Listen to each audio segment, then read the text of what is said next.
Interpretation is the rendering of spoken language from one language into a target language.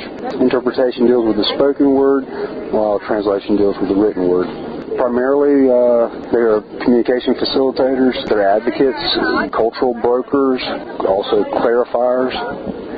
The primary role is to act as a conduit, which just means that whatever is said just passes through the interpreter. The interpreter changes the language from one language to the other and says it in the second language. You don't want to add anything. You don't want to take out anything. You're not going to bias any part of the message at all. You might not use the exact same words that are being used, but you do want to convey the meaning the person is trying to send to the other person. Well, register just means the level of education that is attached to a word or an idea. The register is the complexity of the language that's being used. Some people have a higher degree of education. Medical providers have a tendency to speak in what is called a high register. Other people are speaking much more simply, and their register would be lower.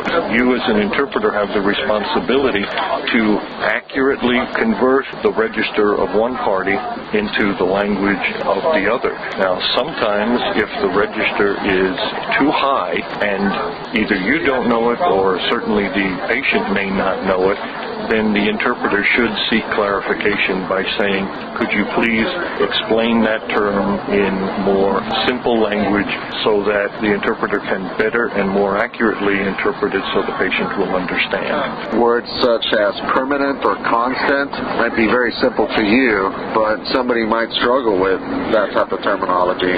Now, if you're interpreting for a diplomat or for a nurse or for another doctor, or jargon and medicalese is appropriate. For regular people, more simple languages is to be preferred.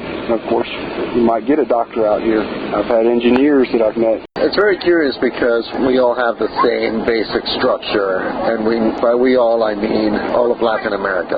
We use 90%, 95% of the same words, and we use the same structure. However, in different countries, for whatever reason, they start using one term or they start using a different slang term.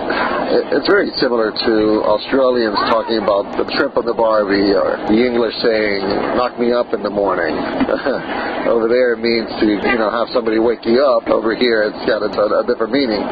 We interpreters often gather around and compare notes and say, hey, I heard this word and I have to ask for clarification. This is what I learned it means.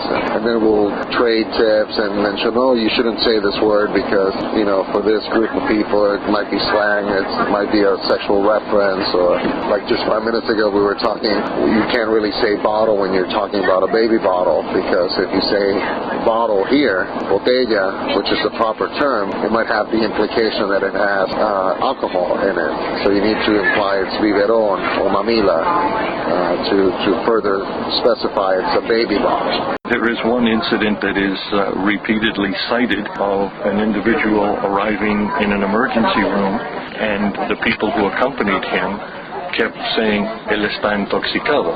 And whoever did the interpreting took intoxicado to mean drunk, because we in English use intoxicated as being drunk. But if you look at the root of the word, toxico, it means poison, and the person had actually been poisoned. And so I've heard two different versions, that the outcome, unfortunately for the patient, was fatal, or that there was just a serious delay in finally determining what was the matter with him. The hospital is responsible, even if they allow a family member to interpret, the hospital is responsible for the services that are rendered by the family member. So the hospital paid maybe like $64 million to the family, rightly so. So you have to be very, very careful of what they call false cognates. Somebody says, ¿está usted constipado? They're not asking if you are constipated in English, all right? They're asking if you have a stuffed up nose.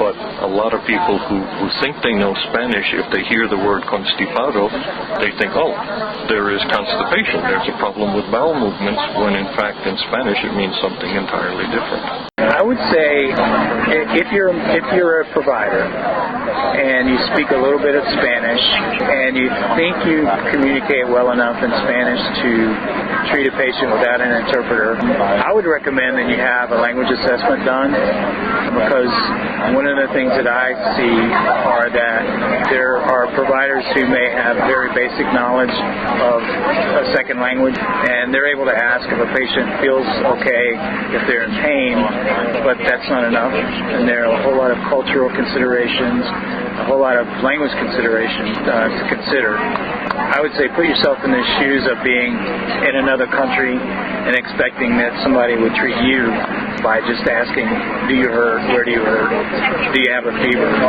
I feel that everybody should at least be aware of what is the Interpreter Code of Ethics, what are the standards of conduct, what do you do about properly positioning yourself in different situations.